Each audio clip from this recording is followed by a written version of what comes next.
Merhametsiz ev sahibi, dul bir kadını yağmurlu bir günde acımasızca kapı dışarı etmişti. Ancak kaderin cilvesiyle tüm servetini kaybeden adam soğuk sokaklarda kimsesiz kalmıştı. Şimdi başını sokacak bir yer ararken çaldığı kapı sokağa attığı kadının kapısıydı. Celal kalbi sadece para için atan kibirli ve zengin bir ev sahibiydi. Mahallenin kenarındaki eski evlerinden birinde yıllar önce eşini kaybetmiş yaşlı Meryem teyze otururdu. Meryem o ay kirasını ödeyememiş, mahcup bir şekilde başını öne eğmişti. Fakat Celal'in gözünde merhametin zerresi yoktu. Yağmurlu ve soğuk bir günde Meryem'in birkaç parça eşyasını acımasızca kapının önüne koydurdu. Kadıncağız sessizce eşyalarını toplayıp uzaklaşırken Celal arkasından alaycı bir şekilde gülümsüyordu. Aradan sadece birkaç ay geçmişti.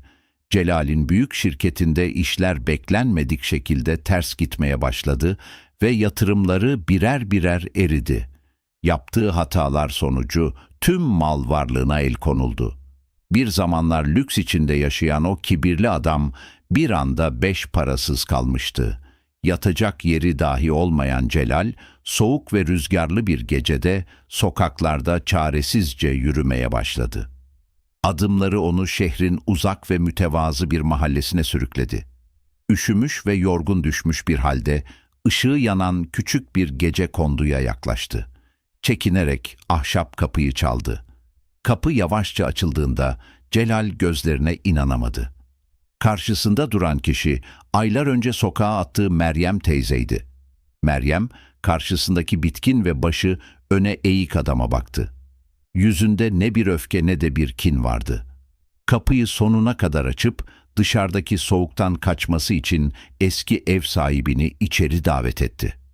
Sıcak bir sobanın yanına oturan Celal, uzatılan sıcak çayı alırken utançtan başını kaldıramıyordu.